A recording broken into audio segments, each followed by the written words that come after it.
This Cookout Southern 500 Betting Picks edition of the NASCAR Gambling Podcast here on the Sports Gambling Podcast Network is brought to you by Underdog Fantasy. Sign up with our promo code RACESGPN to score up to $1,000 in bonus cash. We're also brought to you by Rhythm. Get your 7-day free trial today by going to sportsgamblingpodcast.com/RITHM. Driver, start your engine!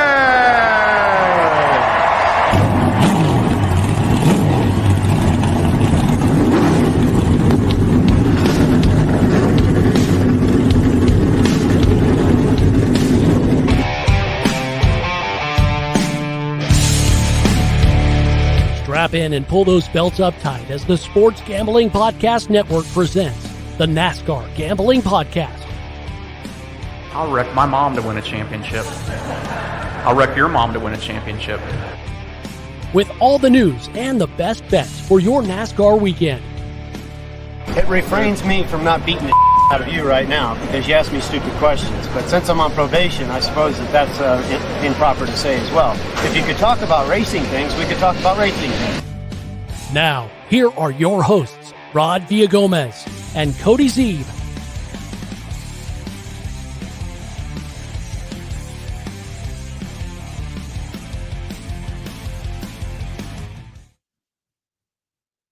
Welcome into another episode of the NASCAR Gambling Podcast here on the Sports Gambling Podcast Network.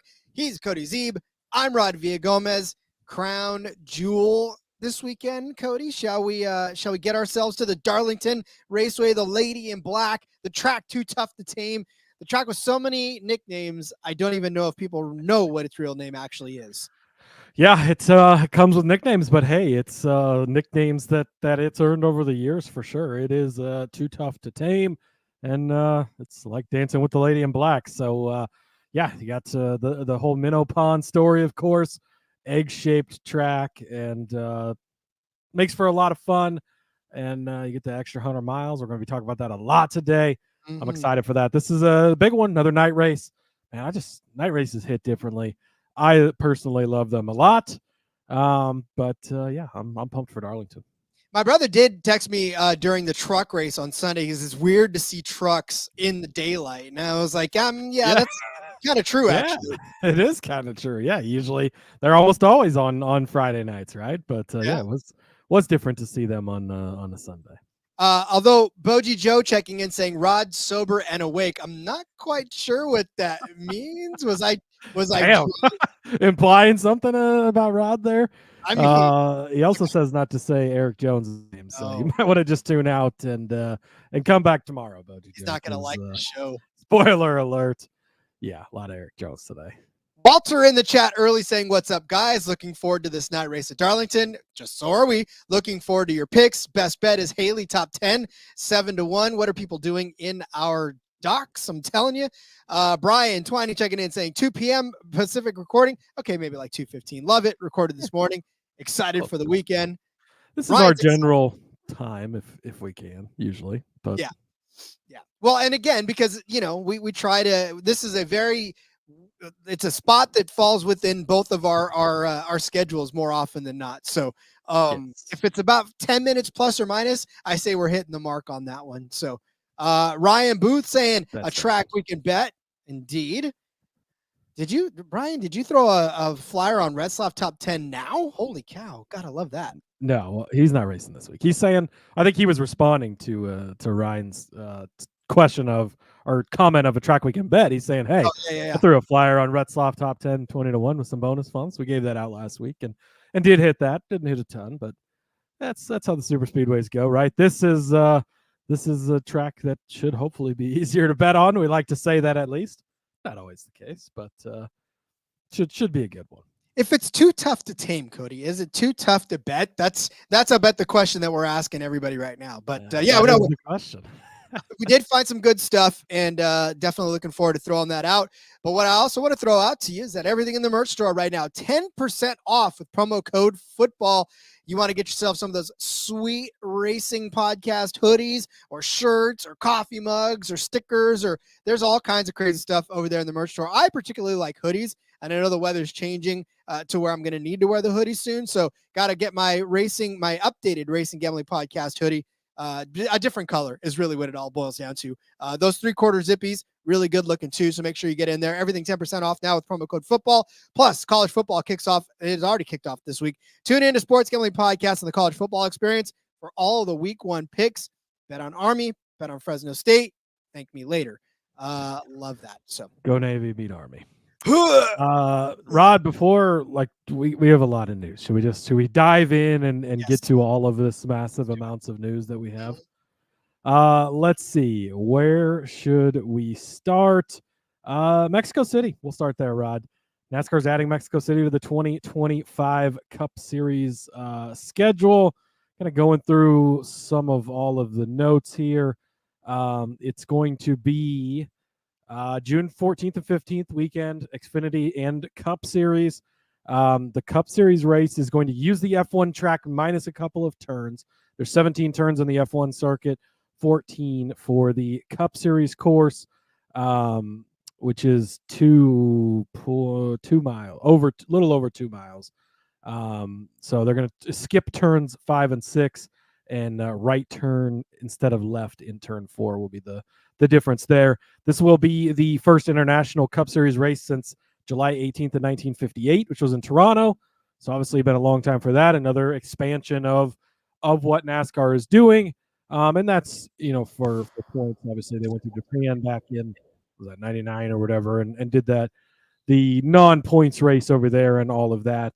This race will be on Amazon, part of the Amazon Prime races. So Dale Jr. is going to be calling that. And Kyle Busch fans, don't worry. If you remember a few years ago, he had an issue with customs and a weapon and was sentenced to 3.5 years in Mexican prison, to which you just don't return to Mexico and you don't have to face that. But the legal issues have been resolved. He will be allowed to race in that race. And for the record as well, this will replace one of the Richmond dates. So we'll be down to just a single date in 2025 for the Richmond Cup Series. I, like Brian, love this very much. Going international instead of adding another race in Virginia is so much better for growth. And honestly, 22 million people live in Mexico City, Rod. 22 million. That's not nobody. No, and you think of the fact Daniel Suarez, obviously a national driver, and the impact that he's had coming up from the Mexico circuit and really bringing all of that, all the attention up there. So bringing it back down and having it in their own backyard is huge. And look, I get growth. Like everybody loves growth. Everybody loves here's the thing. This is just fun. This is just a way to kind of incorporate just another wrinkle of fun into this sport, right? We know that F1 travels all over the globe, and I don't expect NASCAR to ever do that, and that's fine. Like stay in this proximity that we're in. But look, going to the neighbors up north, going to the neighbors down south, it's like visiting your friends, right? And bringing your party to the friends. They're tapping kegs in Mexico City. I'm all for it. Yeah, don't believe everything you read on Facebook. Mexico's not the most dangerous place in the world. It's not like a third world country like a lot of people would make you believe. Oh, but that's so far and you got to go through customs. And yeah, it's actually closer than LA. It's closer than Phoenix. It's closer than all of those other places that we go to. Customs is not a big deal. They've already said they're going to work with the same people that F1 uses that helps them get through all of that stuff. They've done it before as far as, back in the Xfinity Series back in the day. So none of that's a big deal. 22 million people live in the city. That is huge. Bring in a new audience. Allow, hey, get your passport. Go to the race if you want to. Should be a lot of fun. There's already the NASCAR Mexico Series. Maybe they'll have a companion race along with Xfinity that weekend and all of that. But I think it's great for the sport and the growth of it. I concur. So definitely looking forward to that and having some fun. Hey, maybe Daniel Suarez will be in the booth for the Xfinity Series and call it in Espanol for us. There you go. Yeah, because I don't think he'll probably not be allowed to race the Xfinity Series. Usually Cup Series drivers can't race the first time at a track. So I wouldn't be surprised to see him in the booth there. The one other piece of news, Rod, NASCAR has some job listings for the NASCAR channel, which appears to be a possible 24/7 NASCAR TV channel that the series is working on building. So pretty interesting. Where our DMs are open if you need to put a gambling show on there. We're listening, but obviously, some people upset with the loss of Race Hub and not having Speed Channel type of thing anymore. So NASCAR may be trying to put together their own content stream that would be available on your television. I know two people. I know actually half a dozen. I know a dozen. I know a lot of people that would be more than willing to fill some content time on that channel. And two of them are sitting right here. So like Cody said, our DMs are open. Listen, if you guys want to start a letter campaign to NASCAR saying, I know the perfect show to put on your channel for NASCAR gambling, I'm not going to stop you. In fact, I may even write the shell for you and let you send it there. That way they're like, oh, by the way, I think I like this. No, honestly, but see, this is what we've seen though. We've seen the major sports kind of take it into their own hands, right? NFL started the NFL Network. They wanted to make sure that they had control over content for themselves. And I mean, this is not necessarily all that surprising. And yet at the same time, it makes you wonder why NASCAR took so long to sort of embrace it themselves. Is it financial? Are they scared that they won't get content because they're a smaller sport? I don't know, but yeah, who knows? Well, and it's easier to put stuff out there now, right? And you have the social aspect of things as well. NASCAR just built that nice studio out there that they're going to be using for a lot of the CW stuff. They're producing that themselves, so they're definitely kind of getting more into that. And like, let's be honest, right? This Mexico City, another step forward that NASCAR's taken, which over the last few years with Ben Kennedy has been absolutely huge. Whereas prior to that, we didn't necessarily, go outside of our very comfortable parameters before that. So, you like to see it. You do love to see it. Laura loves to see it too. Laura's going to start that letter campaign. Laura, you know what? Fine. I will give that to you. You can start the letter campaign because I know that you and everybody else in this chat love this show so much that you'll flood their inboxes and they just will have to reach out and say, who are these guys? At which point, Boji Joe telling me that I am on my game today. Where's that at? There it is. I am on my game today. This would be the episode to show them then, because apparently I'm not on my game most of the time. I don't know. I think you're usually on your game, Rod, but who knows? I'm on my ass right now. That's really where I'm at. But again, I can't wait for it. Any opportunity that you get to make content in-house is always easier than trying to shell out for it. So I'm here for it. If it's a subscriber thing, I may have to subscribe to it because it is part of the job. As everybody likes to say, it's a tax write-off, even though I don't know that I have enough things that I can write off in taxes. I don't get that concept. Wait, you're paying taxes? All right, time for a break, Rod. No, just kidding. All right, let's go. That's actually all the news. I felt like there was more news than that, but mostly just the Mexico City thing was huge. Yeah, that is actually huge. So looking forward to that. And just looking forward to any racing's good racing. I mean, if I've learned anything over the last 3 years of knowing you, Cody, is that I can watch just about anything race nowadays and be completely satisfied. Before it was just NASCAR. Now it's F1. Now it's Indy. Now I watch some motocross. Now I've watched the snail racing. Oh, that's Turbo. That was the movie. Never mind. All right, listen, we're going to talk about Darlington in just a second, but let me tell you first about Underdog Fantasy. There is no Underdog Fantasy for snail racing. However, I wish there was. I would pick the higher than on Turbo. That guy's got some wheels. But Underdog Fantasy gives you a chance to win 1,000 times your entry, or you can play fantasy football the right way with Best Ball. Best Ball Mania is live now with $15 million in prizes. Plus, you can use specials to boost on all flex entries. I swear, I hope that you paid attention to our underdog picks from last week. They killed it. Not to mention my couple of extra underdog truck picks on the video on YouTube.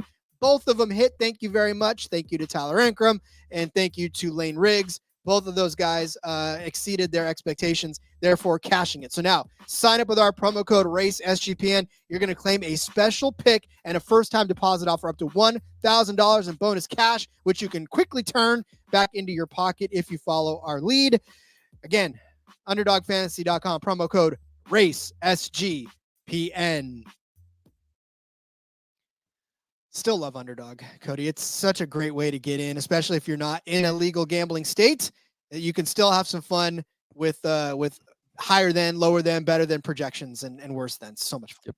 Yeah, it's a way to get your skin in the game, no matter where you are, which is, well, I mean, obviously within their legal states, but a lot of the states are legal underdog, which is great. And man, football season's here, as we know, as we love. I know football season never ends, Rod. Sorry, I said it wrong. NFL football season is here. College football season is here. And those things are great for underdog. Brian checking in saying that won't help us here in Cali, Rod. The state government will get theirs regardless. Jesus, yeah, you know that better than anybody. Every time I look at my paycheck nowadays, I weep openly because it's getting very expensive to live out here. Boji Joe, one question before we get to the bets. Serious question: Matchbox or Hot Wheels? Hot Wheels, man, come on. Boji Joe's got Matchbox. Laura's got Hot Wheels. It's Hot Wheels, man. I mean, they're both great, but Hot Wheels is like, you don't. I guess some people do call them Matchbox cars, but they're Hot Wheel cars. Come on. Although you know that that the tracks, those rubber tracks, they hurt when you get spanked with them. It's not fun. Do you know how I know this as a kid? Oh, as a kid. Okay. I was going to say, what's going on in the Villagomez house over there? All right, guys, that's I'm our glad bets you clarified as a kid. Jeez. That's our bets from Darlington. We want to thank you guys for joining us. We'll see you tomorrow with more. No, as a kid, damn it. I don't have any Matchbox cars anymore. That's my bad. Hot Wheels cars. We go to Darlington, where the Darlington stripe gets let on that. Darlington for the Cookout Southern 500. We are set for 367 laps around this 1.366 mile paved track for 501.322 miles. The lady in black, the one that gives you the stripe. Cody, there, like I said, there's so many nicknames for this track. I wonder if drivers even enjoy driving on this track with as many nicknames as they give them. Yeah, it's definitely. I mean, this is a taxing race, right? And so we were at Darlington here in the spring, 400 race. I think that one was during the day, and this is completely different. While we're going to look at that, a lot of the stuff that I'm leaning into is past stats at the Southern 500 specifically, along with current form, along with Darlington in general. You take some stuff from the spring as well, but you have to be able to get to the end. The results at the end of 400 miles this weekend are going to be very, very different from the end of 500 miles. This is, in my opinion, the toughest race of the season. I think that a lot of drivers will agree with you. Yes, the Coke 600 is 600 miles. Yes, it's in the heat of May. I get that, but you're coming here. You're going to start where it's still light out. You're going to go into the dark. That's something to note. Of many weeks, sometimes let's see what we get in practice. Let's see what we get in qualifying. Maybe you'll get a better line because somebody doesn't practice or qualify well. I don't give a fuck who's fast in practice. Doesn't matter. They're practicing at like 11 in the morning, and they're going to be racing into the night, 500 miles with plenty of opportunity for the track to change and things to change. So don't care who's fast in practice. I don't care where they qualify because they got 500 miles to move around, and they're going to have the opportunity. So don't overlook into those things, and just remember that extra 100 miles is going to make so much of a difference. After 400 miles, you're going to be like, wow, this is sitting good. That's sitting good. After 500 miles, it's going to be a different story. This is a test of man. It's a test of machine.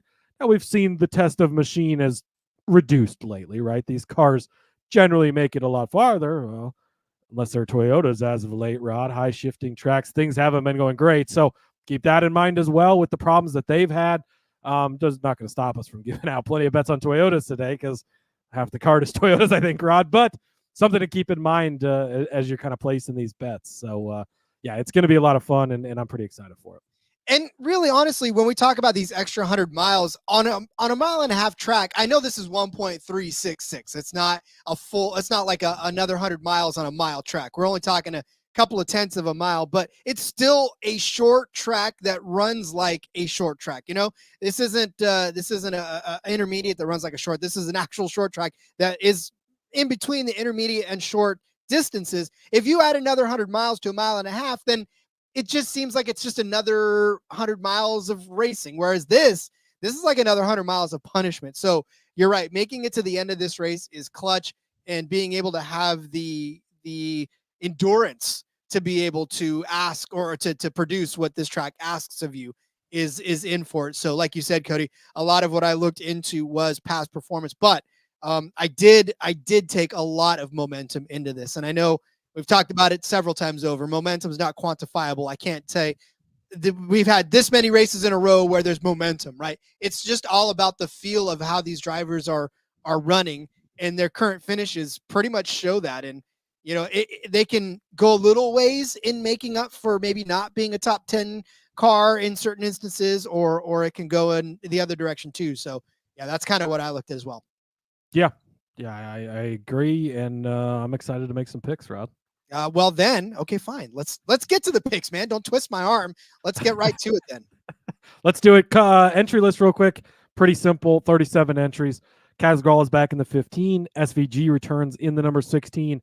And Timmy Hill is going to be back in the 66 car. So pretty simple entry list. All right, Rod, are you ready to go?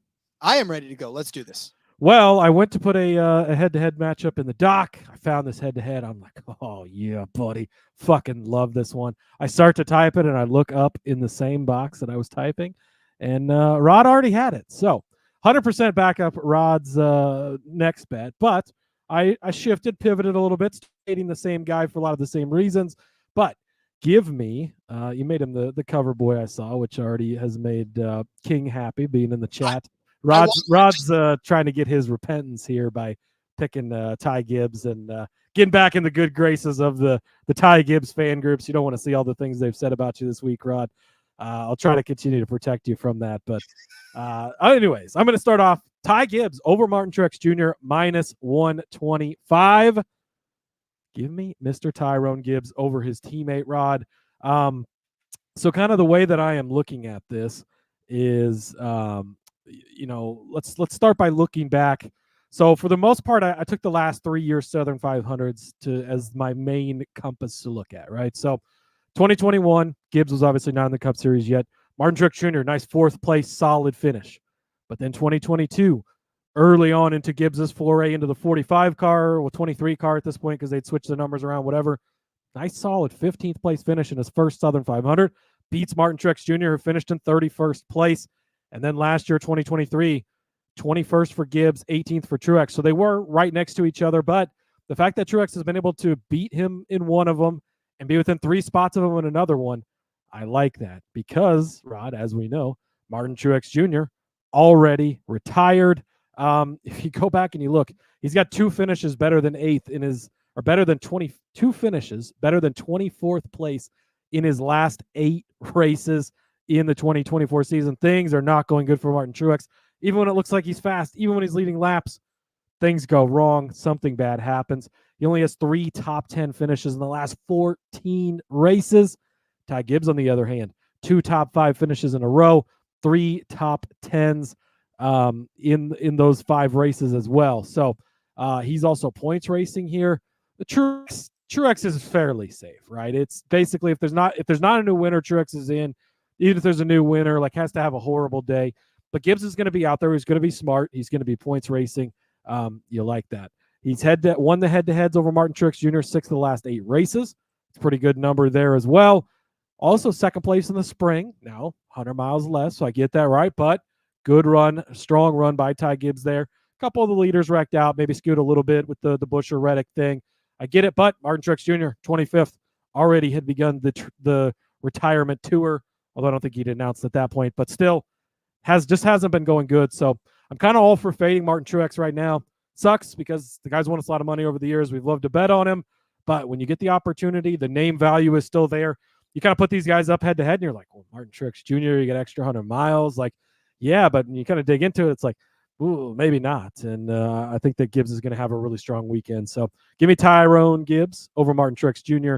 at minus 125 over on Caesars. I will talk more about young Tyrone in a little while, but I will say that I love fading Truex so much that I'm taking Ryan Blaney over Martin Truex Jr. And this opened my eyes. Caesars has this at plus money, plus 120 for Blaney over Truex.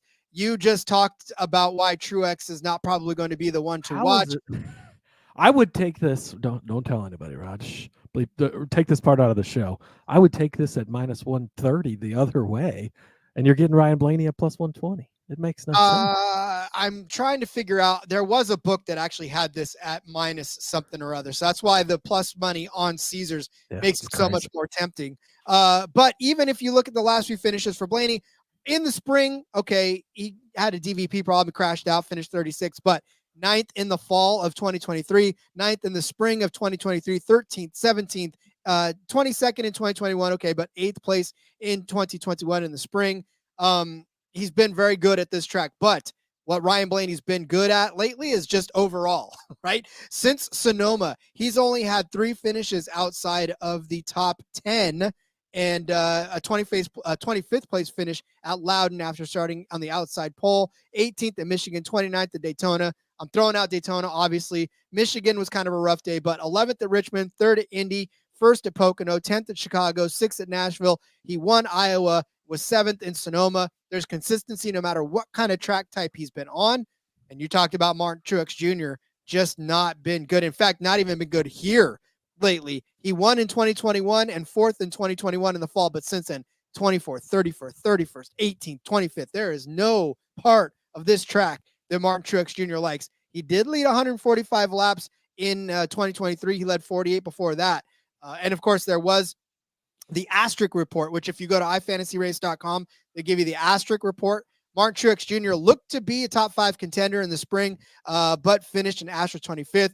He did start the stage 10th, or in the race he started 10th, finished 5th in stage 1, but on lap 129, he got in an accident running in 5th, and that was about it for him. So, yeah, I mean, Martin Truex Jr. ran into trouble there, but that's what happened. Ryan Blaney, if you look at Darlington total speed rankings since 2023, sits in 5th place overall with an average 8 speed ranking.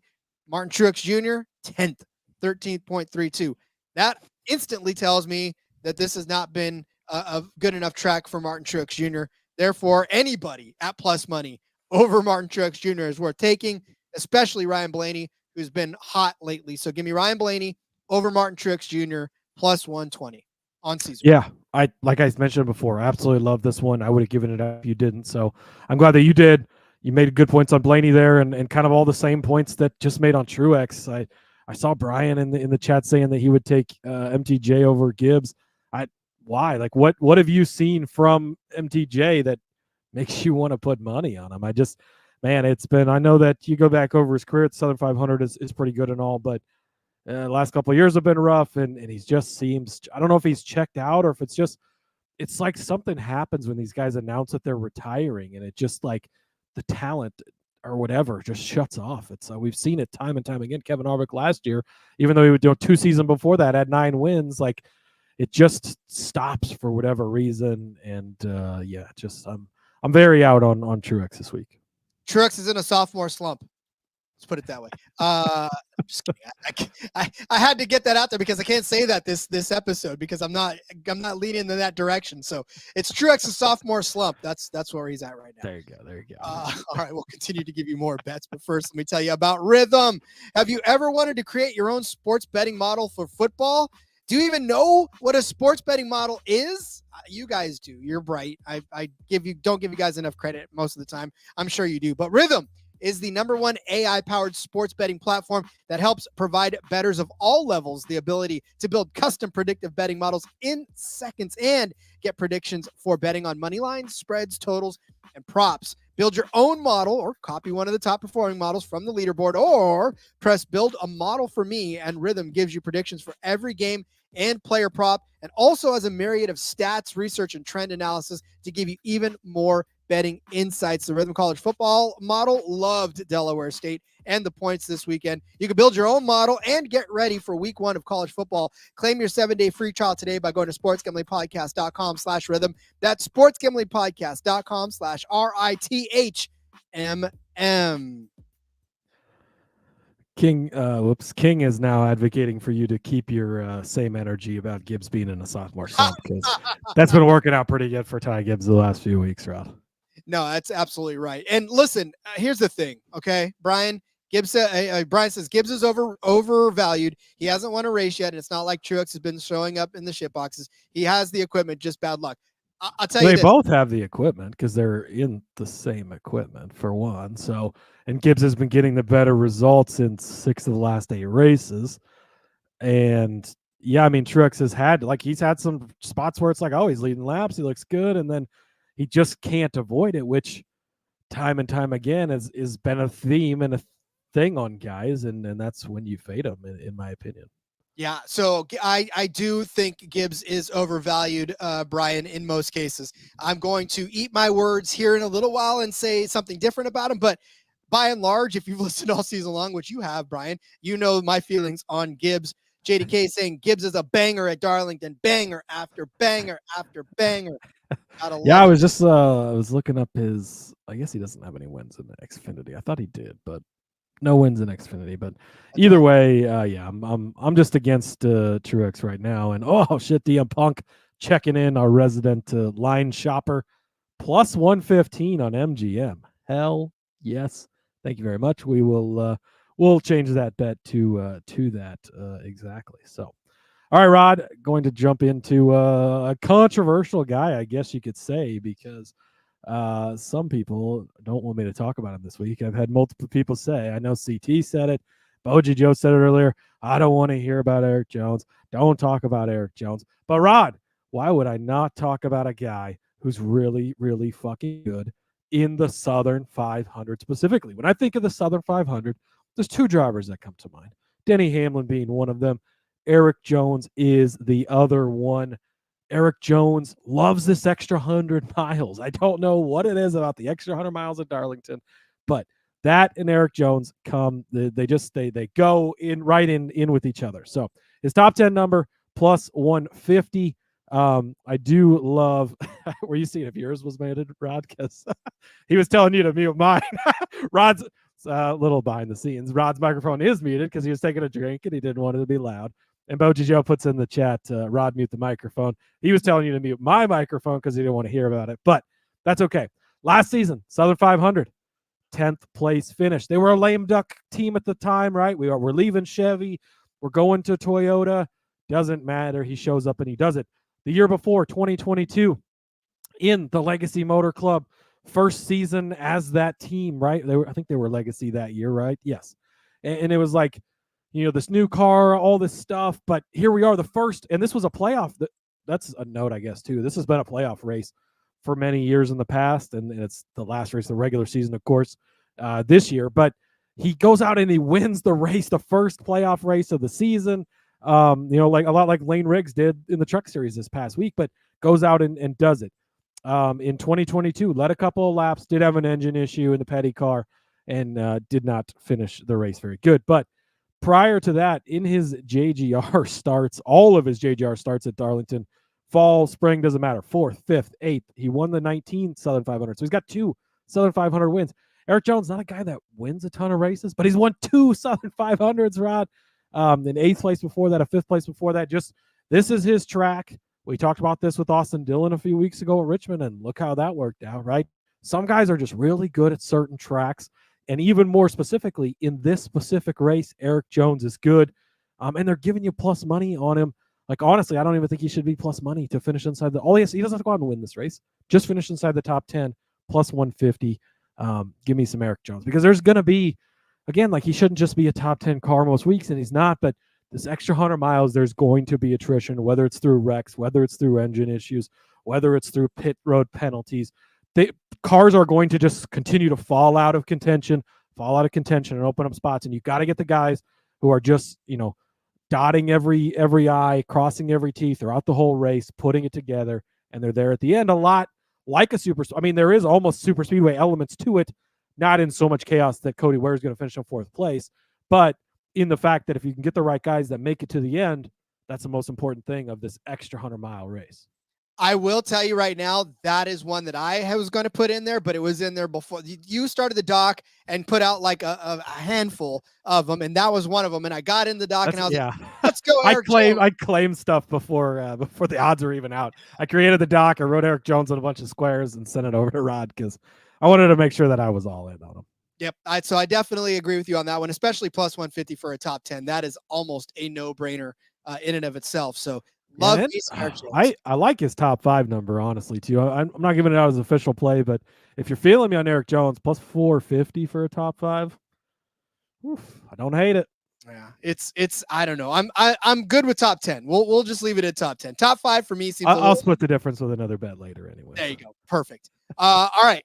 Speaking of top 10s, I'm going to put Ross Chastain inside of the top 10 at plus 110 on this one.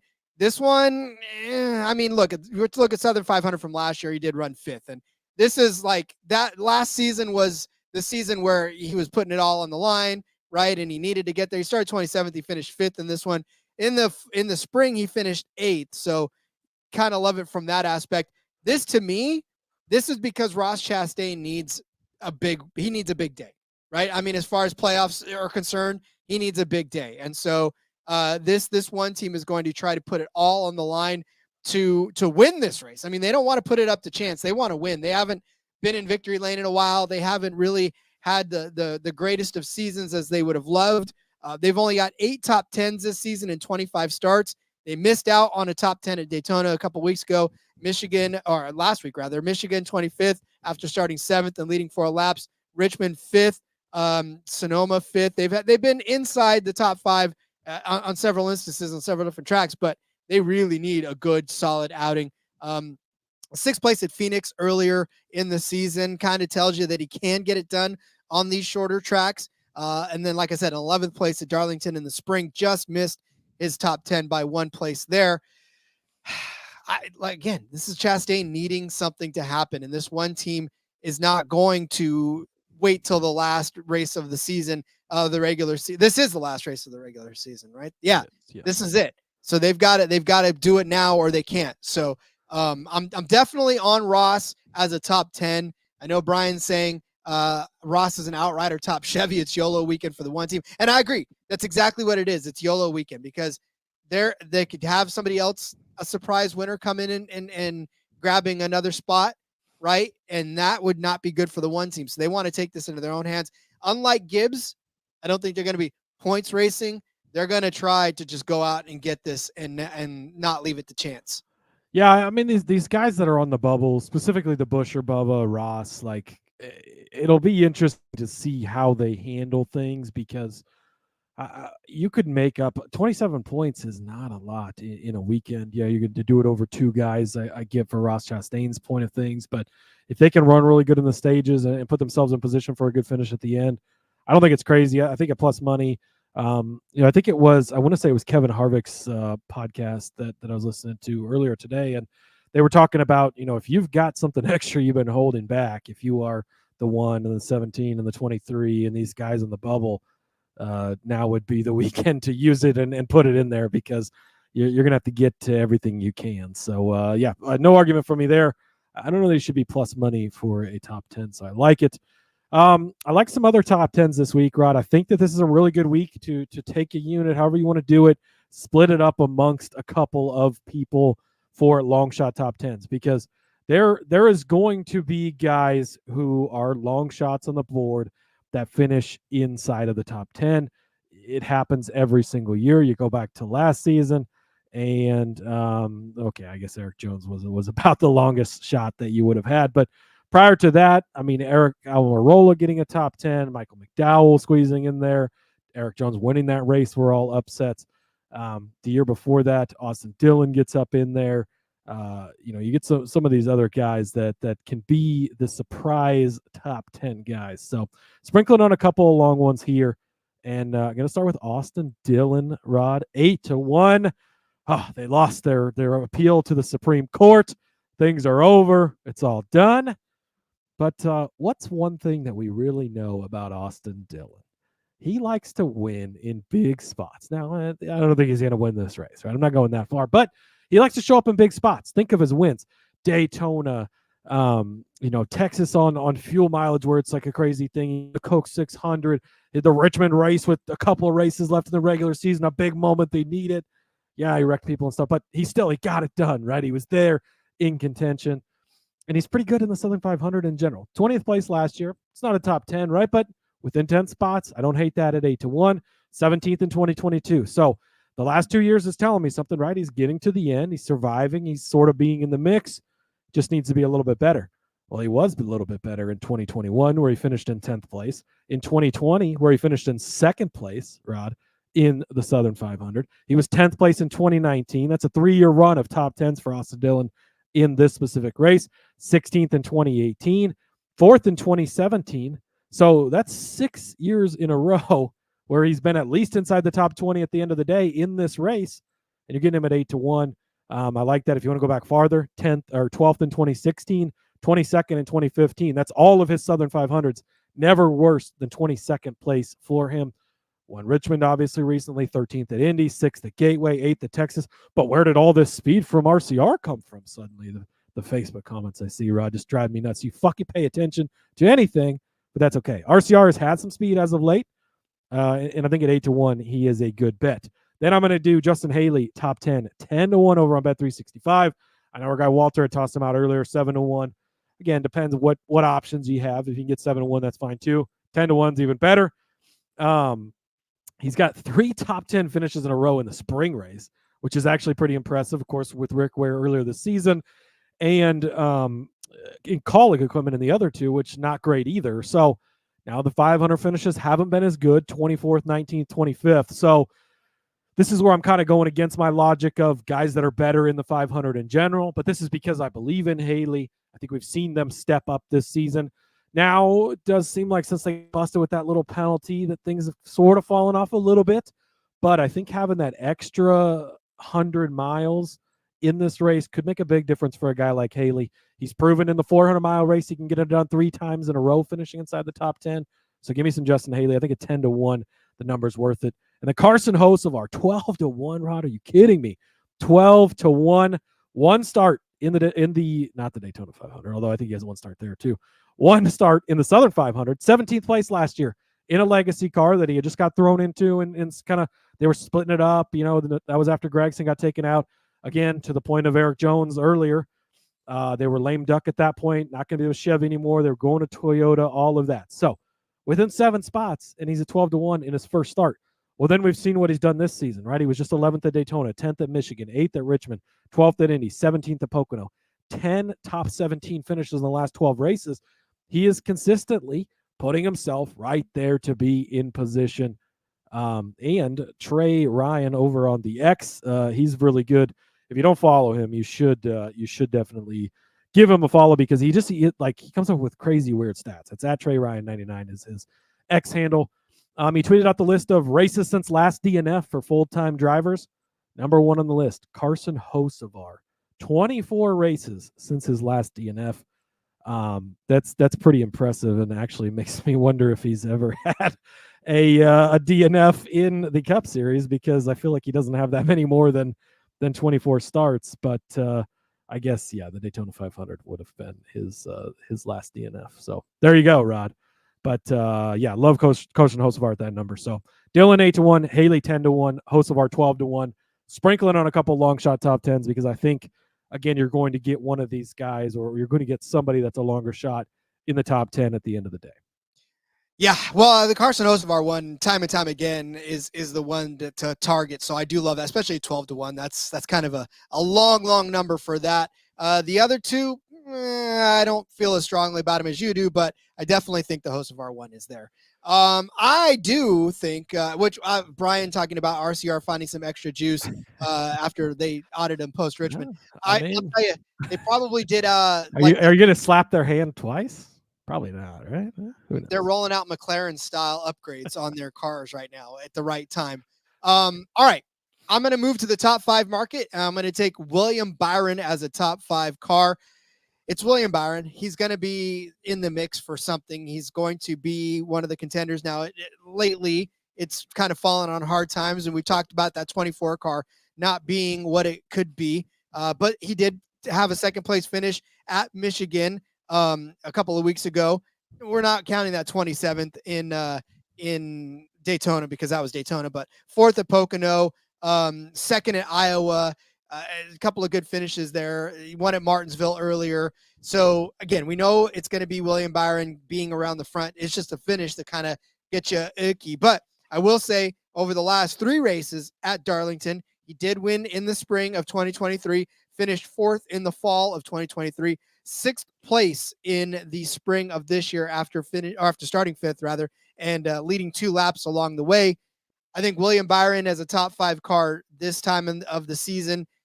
Again, this team needs to do something to pick themselves back up because they've definitely fallen off a little bit of the pace that they had at the beginning of the year. So it begins here. And William Byron as a top 5 is plus 165 over on Bet365. So, yeah, I mean, like I said, he's got to get himself back on track. It's a little bit too much of a dip for him now. And if you look at the Darlington total speed rankings from our buddies over at iFantasy Race, William Byron tops on that list, tied actually in overall speed ranking with Kyle Larson at 4.33. But they both own that spot.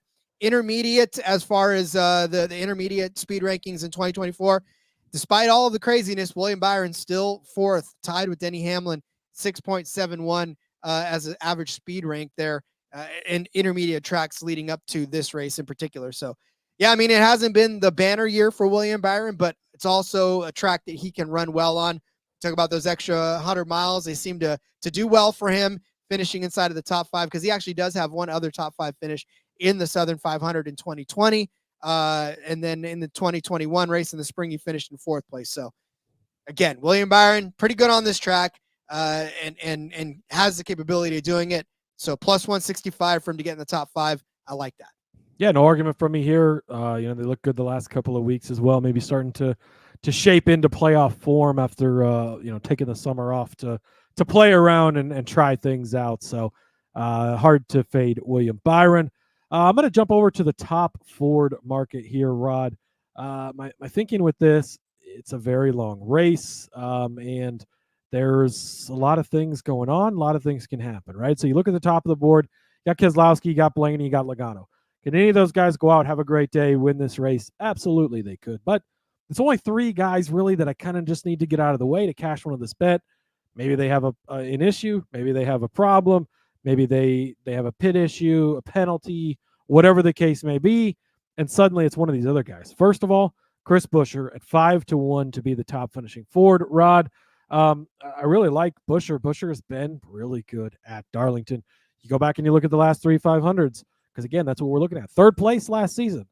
It's pretty good. That's going to put you in position to be the top finishing Ford at the end of the day at 5-1. Really like that. And again, with betting the top manufacturer, especially at Ford, like it can go both ways, right? It could be 1, 2, 3, 4, 5 Fords, or the first Ford could be in 8th place. Maybe you might not need a top 5 finish, right? 9th place in 2021, 12th place in 2019, 2020, not a great year for him in the 500. But you go back to the spring race, led 21 laps here, very fast, very good. And then he got into that deal with Tyler Reddick at the end of the race. That was the race where he comes over after and he's pointing at the sticker. You have this sticker. I don't have this sticker. That whole deal. So should have had a much better finish. 30th place, obviously not indicative of how he was running there. Top 10 last couple of weeks in a row. Not too bad there. And it's been 22 races in a row since Chris Buescher has had his last DNF. Let me make sure I wrote that down correctly. I'll go back to my chart. It is. So just to reference this chart, it's Carson Hocevar at the top at 24, Keselowski at 23, Buescher at 22. No surprise because those guys always run next to each other. Cindric at 13, and then it's all the way down to 7. Bubba is the next guy on the list. So, like, the top 3 guys are at 24, 23, 22 races.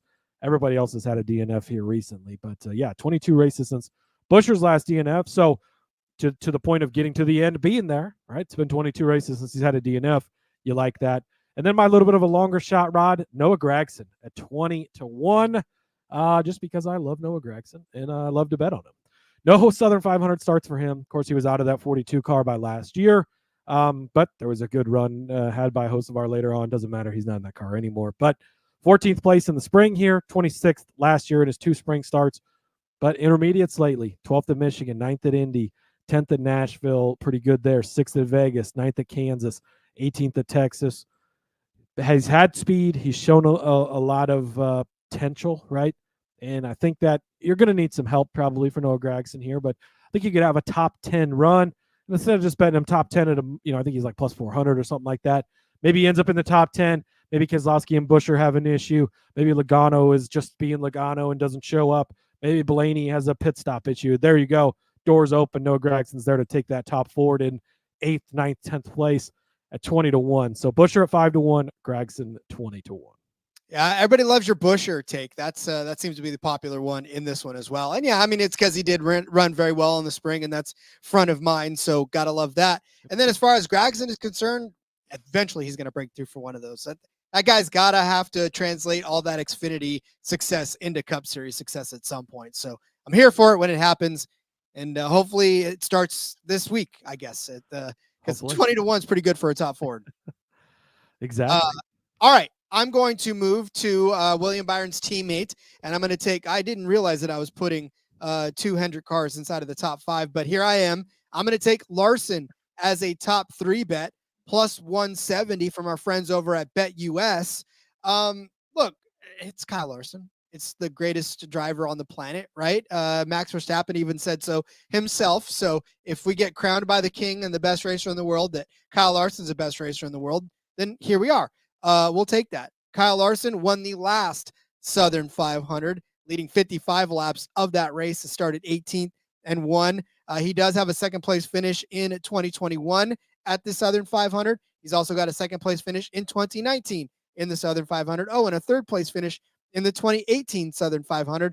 And by the way, a third place finish in the 2016 Southern 500. All of those were in the 42 car. So guess what? Those are some top 3 finishes for Kyle Larson. Doesn't matter what he's driving. He could be driving a Matchbox car and or a Hot Wheels car and probably still come in third place here in the Southern 500.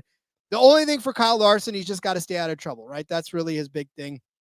I talked earlier about the fact that in terms of intermediate speed rankings for total rankings, speed rankings on iFantasy Race, Kyle Larson is the first this season as far as that's concerned.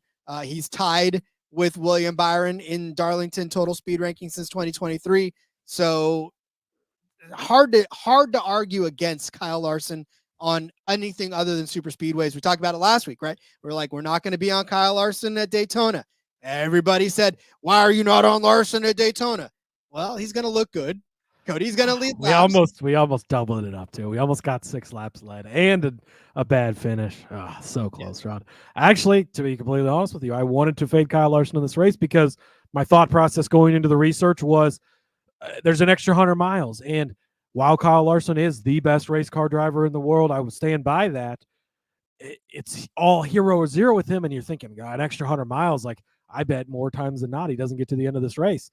And that would have been a bad bet because I looked and he actually gets to the end of these Southern 500 races a lot more than you would think. He's a defending race winner and one of the co-favorites going into this week. So hard to argue with your bet on there. I'm not on him this week just because he scares me a lot. But especially with that extra 100 miles, but it seemed to work out well for him in the past. And like I said, I was going to try and target some head-to-heads against him. And as I was looking into it, I was like, man, he's actually pretty good in this race. And so it's for the best driver in the world. Maybe not as shocking as it really was, but yeah, I am going to stick with your Hendrick thoughts, Rod, and move over to another Hendrick driver. And we're going to break out the car lift, friends, on Mr. Chase Elliott. That's right. 10.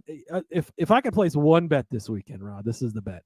Chase Elliott for a top 10 finish, plus 110. Plus 110 for Chase Elliott to finish inside of the top 10. This to me is it's a shocking number. As we'll get into these numbers, I sort of get it and I sort of don't get it, but here's the bets. It's Chase Elliott top 10 plus 110. This is the one I really love. I'm also going to take a sprinkle in the top 5 at 325. Top Chevrolet at 7-1, and to win the race at 20-1 just seems kind of crazy, I guess, for Chase Elliott. But you go back and you look, 8th place last year in the Southern 500. Good finish. That's inside the top 10, obviously. Now, the previous 2 races, 36th, 31st in the Southern 500. So not great finishes there. Getting to the end of, it's almost flipped. This is what I expected to see from Kyle Larson and not Chase Elliott, right? So for that point of it, I am arguing against myself a bit where I say that I like to to look into the into the last couple of races, but arguing against myself there a little bit. But third place in last spring, fifth place in May of 2022, seventh place in May of 21. So he's at least been good in the spring race. We know he can run well here. Just needs to translate it to that extra 100 miles. That's kind of, I guess, where you're taking this risk at. But this season, Rod, there's been nobody that is more consistent than Mr. Chase Elliott. One time this entire season has he finished worse than 21st place. That was last week at Daytona. He got caught up in an early wreck, wiped out. That's going to happen. The rest of the season, 21st at Chicago, which is kind of a wild card crazy race, made it through all the other super speedways, through the road courses, through the short tracks, through the intermediate, through the 600 miles, everything else inside the top 21. And you're getting him at plus 110 just to be inside the top 10. That's over on Bet365, by the way, Brian. So yeah, I'm going to ride this Chase Elliott car lift. I feel like he's being disrespected. And to me, like, we haven't really seen the Chase Elliott that can just go out there and dominate a race this year and kind of win things. And I feel like the extra 100 miles is where that could come into play, right? Maybe he won't be the fastest car. Maybe it's going to be the Larsons and the Reddicks and the Hamlins, but he's just going to do his thing that he's been doing all season and be there at the end like he was at Texas. Maybe you have the late race chaos and boom, he takes over, ends up getting the win there. Boji Joe want to know if he races to win. That's a whole nother conversation. So he's 17 points out of the, or 18 points, I guess, behind Tyler Reddick for that regular season title. It'll be interesting to kind of see how that unfolds between those three guys throughout the night. But I do like Chase Elliott. I do think he's going to be in the top 10 at the end of the day. I think he has a chance to get in the top 5, to be the top finishing Chevy, and to win this race and ride the entire car lift for us. Yes, sir. Well, the car lift, it hasn't jacked all the way up lately. So this is a good way to get in there. And I guess we're putting all of the, Brian, what already nibbled at 20, probably a mistake with him qualifying like a dump truck. Qualifying like a dump truck. I like that line. So there you go.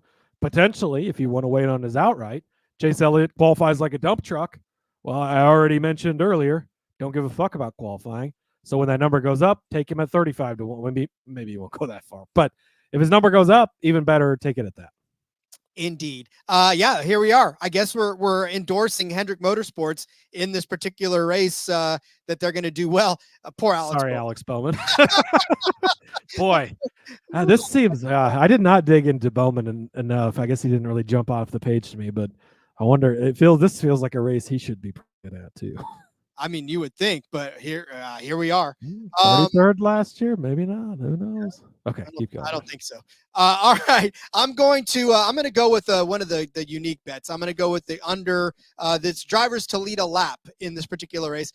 This number set at 11.5. I'm going to take the under at -115. If you go all the way back to the 2020 race, we have not had more than 11 drivers. In fact, we had exactly 11 in 2022 drivers to lead a lap in this race. But all the way back to 2020 in the Southern Cookout, we still have not yet had more than 11 drivers. So 12 drivers have not led this particular race, even going back to 2020. And that, I figure, was a big enough sample size to make the point over the last 4 years that we haven't had that many drivers. And even the spring race, it hasn't been that. So if the spring race hasn't touched 11 drivers or to lead a lap, then or if the fall race hasn't, the spring race hasn't, because the fall race is that extra 100 miles. So yeah, I mean, you would think that this leads itself to a lot of different drivers leading laps, especially with pit strategies and all that other 9 yards. But you can have a race like in 2020 where Martin Truex Jr. led 196 laps in this race and still not get to 11 different drivers. Kyle Larson led 156 in the 2021 Cookout Southern 500, and still we didn't get there because Denny Hamlin led 146 in the 2022, where there was exactly 11 drivers. Kyle Busch led 155 and still didn't get to that many. And then in the 2023, Denny Hamlin led 177 laps, which made it difficult for 12 different drivers rather, to lead a lap around this. So -115 is not necessarily that juiced for this one. So yeah, I don't think we're going to get to 12. We could probably get to 11. I think we're going to get more like 9 to 10 different drivers to lead a lap in this one. This doesn't have a whole lot of cautions embedded in it. Last year there was only in the spring there was only 6 cautions. In the fall of last year, there was 8 cautions. Remember, 2 of those stage breaks, 8 cautions again. The time before that, 9 cautions. So anywhere between 8 and 9 cautions is what we're going to expect out of this. 11 cautions a couple of years ago, and even then, or in 2021, and even then, we didn't get to 11 different drivers. So between 6 to 8 to 9 cautions, and even then, like I said, I don't think we're going to get to 12. So give me under 11 and a half drivers to lead a lap in this race at -115. Then I'm going back to my winning car number ways. Winning car number 30 plus is listed right now at +240. And the 30 plus, I mean, look, you get guys like, well, you get Erik Jones, who we talked about already, has got all of those wins. It covers you if Alex Bowman decides to win. Plus, you get Ty Gibbs. And really, this is just another double down on a guy I'm about to give out later. So, I think 30 plus gives you the good enough number to cover yourself on a double down on that one. And that's where I'm going with that one. There's not a lot of, it gives you Tyler Reddick also, just in case he decides to win. So, I mean, this is just more to double down on the driver that I'm going to give you later. But +240 for 30 plus to win this race. I like it. No argument. Caesars has got a fair amount of good like laps led props and some stuff like that. You can get a couple different drivers. William Byron to lead 10 laps is 3-1. That's kind of an interesting one there. They've got Larson set at 29.5, which just seems like you should hammer the over on that. Interesting, but yeah, and they've got some other good props up there as well. So make sure you're checking all those out because they've been doing a good job getting a lot of stuff out there. Rod, with nothing further to do, how about head to the outrights? I'm ready. Let's go. All right. Of course, gave out the Chase Elliott part already in the car lift there at 20-1. But I'm going to add Tyler Reddick +650 over on FanDuel. It's kind of splitting hairs when you look at the top 3 guys. You look between Denny Hamlin, Kyle Larson, Tyler Reddick. You can make a strong case for all of them. Denny Hamlin's a guy I almost always want to make a case for. He's really good in this race. But boy, talk about shit luck. Talk about not doing well lately. Nothing has gone right for Denny Hamlin, including somebody fucking up his engine with nothing to even do with him, really. Like, he wasn't even anywhere close to it, nothing, and it still went wrong. When guys are on bad streaks like that, it's hard to bet on them, and especially as one of the co-favorites. So staying off of him. Larson, I think you can make a strong case for best driver in the world, won this race last year. But for me, it's Tyler Reddick. Kyle Larson might have won this race last year. Tyler Reddick was in second place. That was in a 2311 car, as we know. But the year before that, Rod, in the Southern 500, he was third place in the 8 car, in RCR, in a Chevrolet. Doesn't matter the car. Tyler Reddick has shown up and been fast here, been good here. I think this does tend to be a track that dirt drivers do really well at. You're kind of searching around, finding that grip. You got that higher tire wear. I know Boji Joe wants us to ring the bell. No bell ringing. Sorry. He's not been actually that good at finishing here. Worse than 20th in 2 of the last 3 races for the record. But talk about guys that have been on a hot streak. It's been Tyler Reddick. He's been, so first of all, going back and looking here at Darlington farther beyond just the Southern 500, obviously in the mix to win this race in the spring before the Buescher deal happens. Of course, neither of them finished good, like I mentioned before, but he's been top 3 in 3 of the last 5 races. Well, if you add that Buescher race in there in the spring, really he should have been top 3 in 4 of the last 5 races at Darlington. He led 174 laps here in the spring. Expect that again from him. 28th place at Daytona last week. It's Daytona, throw it out. 7 top 6 finishes in a row before that. Things are clicking and going well for Tyler Reddick. So give me Tyler Reddick +650 over on FanDuel. And then, Rod, we haven't talked about him all show. We've been saving him.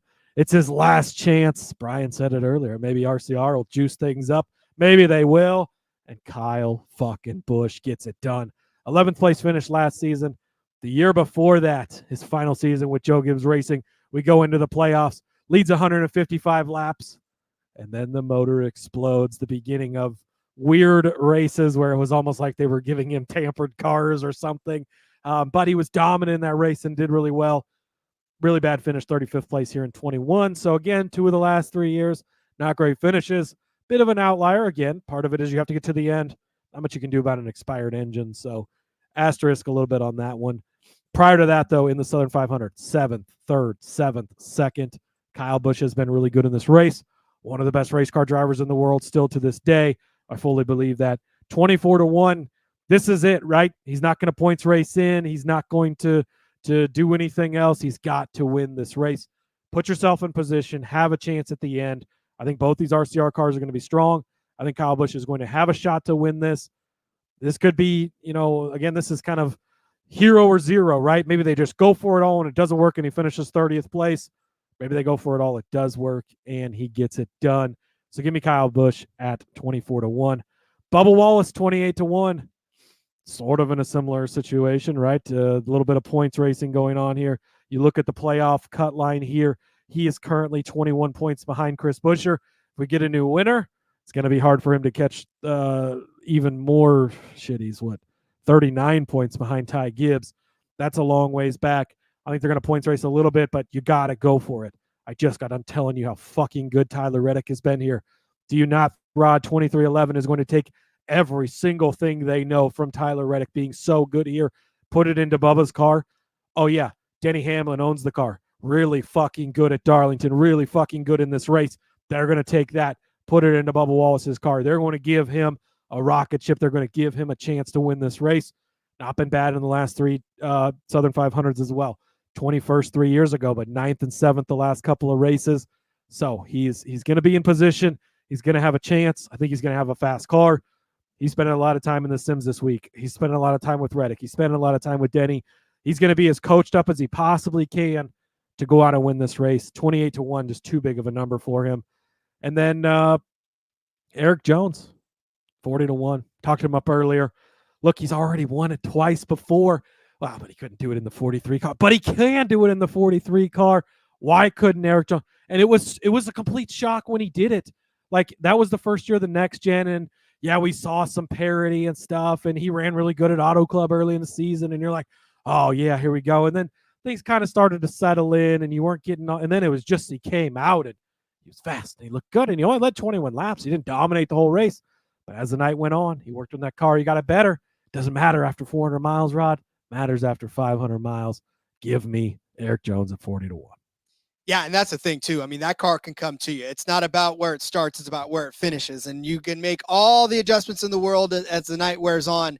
It's like two completely different races we talked about at the beginning of it. And for some reason, Erik Jones just seems to find himself making that car better throughout the entire race to get where he needs to be. And I like this. In fact, I liked Busch and I like Jones, but you had them in the box long before I even had a chance to get in. So this is the point of the show where I make amends to all of you Ty Gibbs fans out there. So King, Erica, I hope you guys are listening. I'm taking Ty Gibbs 10-1 to win this race. Brian, I know that he's overrated. Overvalued. I agree with you 1,000%. His sophomore slump was in full effect. I still don't think he's out of the slump. I think he gets out of the slump this week altogether. Couple of good finishes over the last couple of races, right? Third at Michigan. Obviously, that fifth place at Daytona was fantastic for him. He did start on the pole in Pocono, which was encouraging there as well. But he did finish second here in the spring, which is a lot of where you're kind of going at that. But third place at Phoenix as well. This is what I was just about to say. Breaking news, 16-1 still at FanDuel. So he's dropped because he was 16-1 when he opened at Caesars. But obviously he's been bet down over there. But FanDuel, again, FanDuel's had some of the better outright lines lately. Make sure you're checking them. But 16-1, it's a big difference from 10-1. That's a huge difference. I like that. That's actually makes my case a lot stronger than 16-1 for Gibbs, who has been slowly making his way up to the front. I love it. So give me Ty Gibbs at 16-1 to win this race. All right, Cody, it is time for everybody to get out their pen and their paper to go over the bets for this Cookout Southern 500. Cody started you out with Ty Gibbs over Martin Truex Jr. at plus 115. That line is different than the thing. I think he found it at a different price on BetMGM. I gave you Ryan Blaney over Martin Truex at plus 120. And then Cody gave you Erik Jones as a top 10 car at plus 150. I said Ross Chastain would be a top 10 car at plus 110.